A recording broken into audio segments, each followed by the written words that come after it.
March 9th, 1997. The hip-hop world stood still. Christopher Wallace, better known as the Notorious B.I.G, was pronounced dead in Los Angeles at just 24 years old. At the time, Biggie was on top of the rap game, widely regarded as one of the greatest rappers alive. His influence was immense. He had helped restore East Coast hip-hop's dominance and was crowned the King of New York after his debut album's success. His passing sent shockwaves through music and pop culture. Fans and fellow artists were devastated, and many immediately drew parallels to the unsolved murder of his rival-turned-friend, Tupac Shakur, 6 months earlier. Would Biggie's death mark the end of an era in rap? Nas even remarked that losing both Biggie and Tupac felt nearly the end of rap itself. The public mourned not only a gifted artist gone too soon, but also the senseless continuation of violence in hip-hop. A cloud of mystery and frustration lingered as questions swirled around who was responsible and why this happened just when Biggie seemed poised for a new beginning. Life leading up to his passing. In the months before his death, Biggie's life was a mix of professional highs and personal challenges. By early 1997, he was eagerly finishing up his second album, Life After Death, and working hard to promote it. He had traveled to Los Angeles in February to film the music video for his new hit single, Hypnotize, and stayed in town for the Soul Train Music Awards. This was a bold move. Tensions between East and West Coast rap were high, and Biggie knew it. Still, he publicly expressed sadness over Tupac's death and wanted to peacemake and move forward. He was a young father now and talked about focusing on his family and his future. The workload was intense. Music videos, interviews, award shows, all the while gearing up for what everyone expected to be the year's biggest album release. Yet, alongside the excitement, Biggie felt pressure. Rumors unfairly implicated him in Tupac's murder, and the media hyped an East Coast-West Coast war. Ever business-minded, he also ventured into fashion by co-owning a clothing store and launching a clothing line, showing he was thinking beyond music. Biggie was determined to succeed despite the storm around him. Health and state of mind. Physically, Biggie was recovering from a serious car accident that had occurred in late 1996. The crash was nearly fatal. He had to be cut from the vehicle and spent months in rehab, forced to walk with a cane afterward. By 1997, he still relied on a cane to get around, and his weight hovered around 380 pounds. These factors made moving around difficult, but he didn't let them stop him from performing and making appearances. If anything, the accident gave him time to reflect. Friends noticed a change in Biggie's mindset. He seemed more introspective and spiritually grounded. In fact, Biggie had found religion in his last months. He even tattooed a verse from Psalm 27 on his arm, a reminder not to live in fear. "The Lord is my light and my salvation. Whom shall I fear?" The tattoo read. A bold statement that he wasn't going to be afraid. Despite the known dangers and the heat in the streets after Tupac's death, Biggie did not live cowering. He told a reporter in what would be his final interview that he knew he was moving too fast and needed to change his ways, and that whatever went wrong, God was watching over him. That newfound faith gave him a sense of peace. Still, Biggie wasn't naive about the threats around him. During a radio interview on March 5th, 1997, he admitted he had hired extra security because of the ongoing feud and the fate of Tupac. He was cautious, but also hopeful, and focused on the positive things in his life. Close relationships and inner circle. In his final days, Biggie kept those he loved close. His inner circle in Los Angeles included longtime friends, Damien, D-Rock, Butler, and Lil Cease. Buddies from Brooklyn who were like brothers and stayed by his side to the end. His mentor and producer, Sean Puffy Combs, was also with him in LA, guiding his career and celebrating the upcoming album's buzz. Biggie spoke to his mother, Valletta Wallace, every day by phone. On March 8th, his mom was surprised he wasn't already on a plane to London as originally scheduled, and she was worried about him staying in Los Angeles given the recent violence. Biggie gently reassured her that she had nothing to worry about. He was just taking care of business and excited for the future. Family was on his mind constantly. He doted on his 2 young children, 3-month-old Christopher CJ, Wallace Jr., and 3-year-old Tiana. That very day, March 8th, he told friends, "I want to wake up with my kids. I want to see my kids get old. a simple dream of being there as a father. He even called Tiana's mother, Jan, and promised to spend more time with their daughter as soon as he got back home to New York. This proud dad side of Biggie showed how much he was looking forward to a long life watching his children grow. Meanwhile, Biggie's personal life was complicated on the romantic front. His marriage to R&B singer Faith Evans was strained at the time. The two weren't really speaking, though Faith was coincidentally in LA and attended the same party as Biggie that night. He also had other relationships, including rapper Lil' Kim and girlfriend Charlie Baltimore, which had been tabloid fodder in prior months. Despite the drama, Biggie was trying to set things right. He cared for Faith as the mother of his son and appreciated her, telling an interviewer that their child was the good that came from their union. In his final days, he seemed to prioritize healing and family over any beefs or grudges. Events in the final days.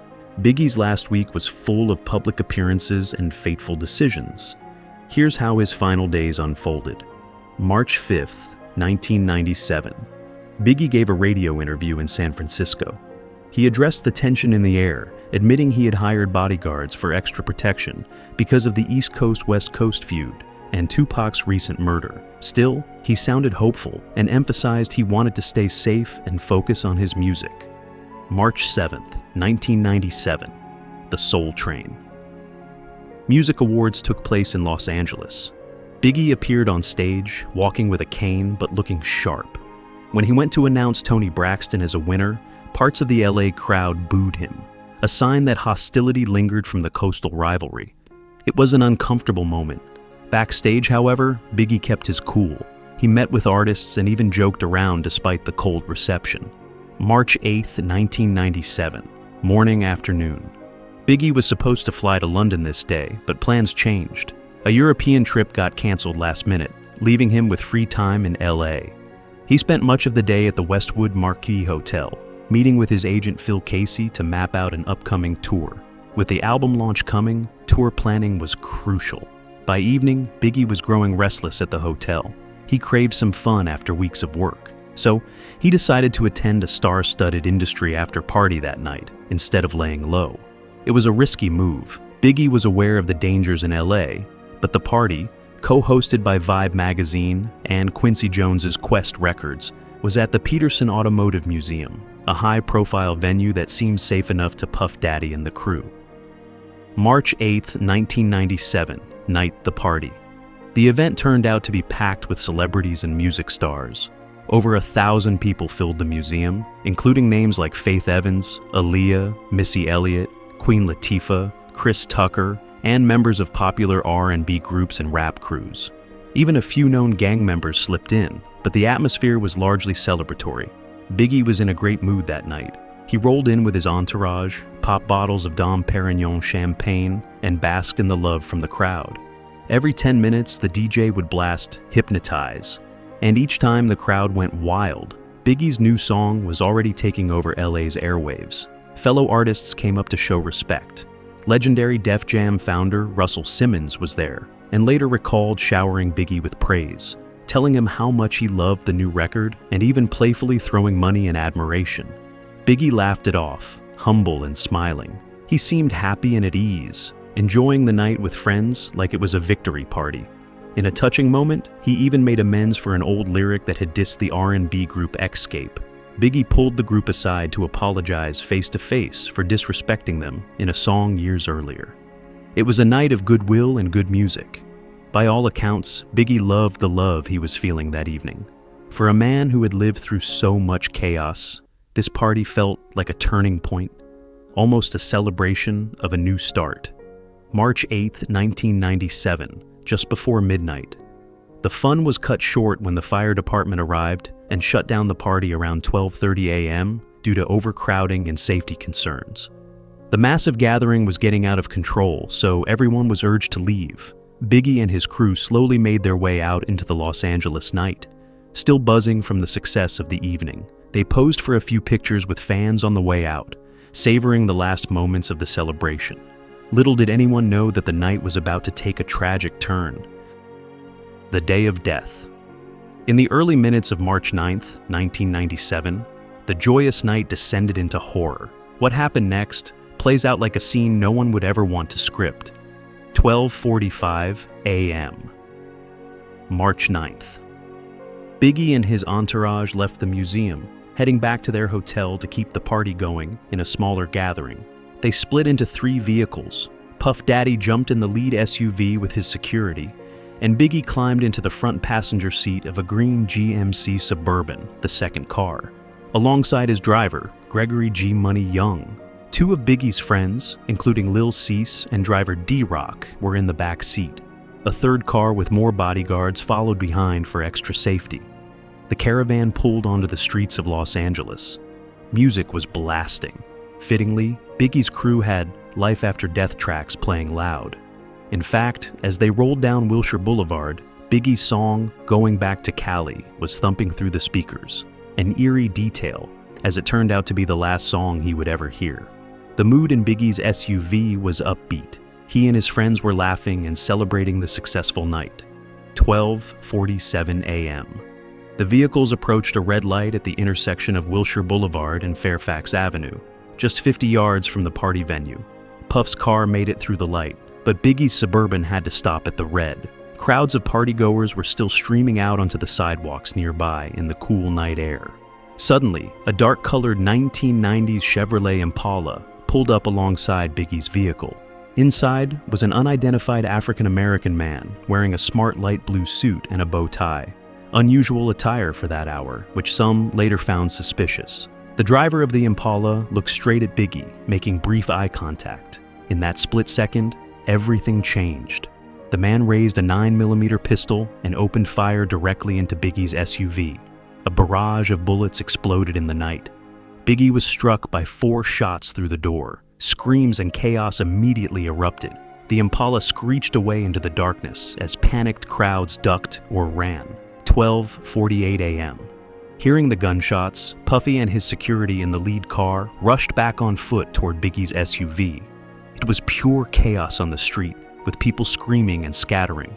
Puff found Biggie slumped over in the passenger seat, bleeding and unresponsive, his tongue hanging out as he gasped for air. The scene was frantic. Friends were shouting Biggie's name, trying to keep him awake, while others yelled for help. They realized the severity of his injuries and decided not to wait for an ambulance. Puffy and the crew sped off toward the nearest hospital, hoping to save their friend's life.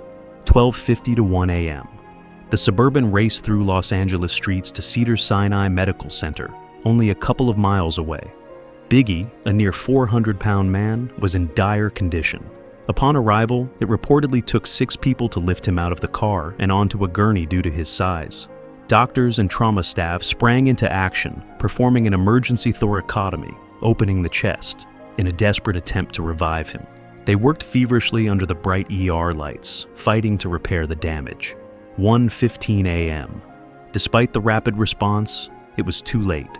The bullets had done catastrophic damage internally. One round had pierced multiple vital organs, including Biggie's colon, liver, and even his heart. Christopher Wallace was pronounced dead at 1:15 a.m. The medical team could do no more. In the span of minutes, the world lost one of its brightest musical stars.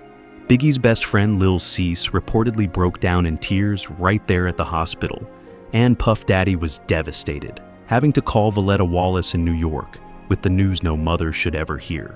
Biggie did not get the chance to utter any final words in that moment.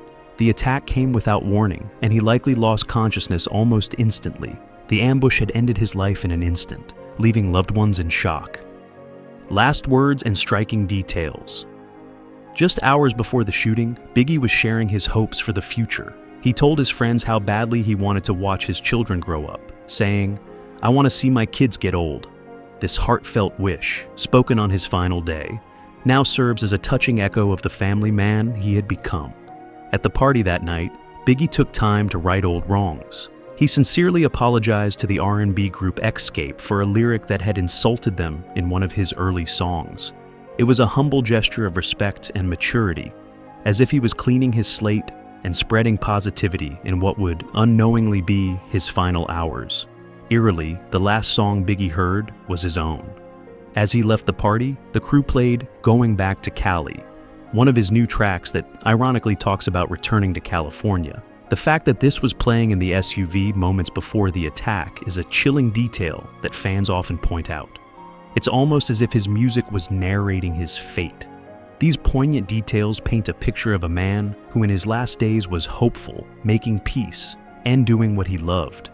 There was no indication that night that it would all end so suddenly. Biggie was looking forward, not backward, which makes the tragedy of his loss all the more profound. Investigation and aftermath. In the wake of Biggie's murder, an intense investigation unfolded, and a storm of speculation followed. The official cause of death was clear: homicide by multiple gunshot wounds in a drive-by shooting. However, identifying the perpetrator proved far more difficult. From the very beginning, many suspected that Biggie's killing was connected to Tupac Shakur's murder and the East-West rap feud. The similarities were unmistakable. Two rap superstars gunned down in drive-bys, just half a year apart. Yet, despite extensive investigations, the case stalled and no one was ever formally charged with Biggie's murder. Over the years, numerous theories have emerged. Some evidence and testimony pointed toward gang involvement. For instance, an LA Times report early on suggested a Southside Crips gang member might have acted over a personal financial beef. Others believed it was a revenge hit, ordered by figures in the West Coast rap scene. A former LAPD detective, Russell Poole, developed a controversial theory that Death Row Records boss Zooj Knight arranged the assassination, possibly with the help of corrupt LAPD officers. This theory gained enough traction that Biggie's mother, Valletta Wallace, along with Faith Evans and Biggie's children, filed a $400 million wrongful death lawsuit against the Los Angeles Police Department in 2007. Accusing rogue officers of complicity in the murder. The lawsuit alleged a cover-up, but it was eventually dismissed, leaving the family frustrated and without closure. Another theory, bolstered by an informant's account and detailed in books and documentaries, named a Nation of Islam affiliate as the hitman, noting the similarity to the bow-tied shooter witness descriptions, but concrete proof never surfaced. The LAPD's investigation faced criticism and dead ends. It didn't help that the department was mired in the infamous Rampart corruption scandal around the same time, fueling public suspicion that some police might have been involved or at least failed to cooperate fully. Despite periodic renewals of the investigation and even FBI involvement, Biggie's murder remains unsolved to this day. It stands as one of the most notorious cold cases in pop culture, entwined with the legacy of the 90s rap wars, public reaction, and lasting legacy. The news of Biggie's death hit the music world like a gut punch. Fans woke up on March 9th, 1997, to the heartbreaking reports, and a wave of grief and disbelief swept across the country. In Biggie's hometown of Brooklyn, thousands of people poured into the streets to pay their respects. On March 18th, 1997, the day of his funeral, crowds lined the streets of Clinton Hill, Brooklyn, the neighborhood where he grew up, to watch his funeral procession roll by. They blared his songs, cried, and celebrated his life in a spontaneous outpouring of love. Murals of Biggie appeared on walls in New York City, and vigils were held by mourning fans. The hip-hop community, which had already lost Tupac, now had to grapple with losing Biggie. Rappers, producers, and DJs took to the airwaves and stages to honor him.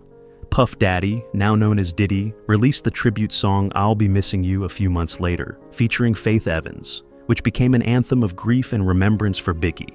It topped charts around the world as listeners joined in mourning Christopher Wallace. Even as the mourning continued, Biggie's legacy only grew. Remarkably, just 2 weeks after his death, Biggie's much-anticipated sophomore album, Life After Death, was released on March 25th, 1997. It debuted at #1 and was met with both critical acclaim and massive commercial success.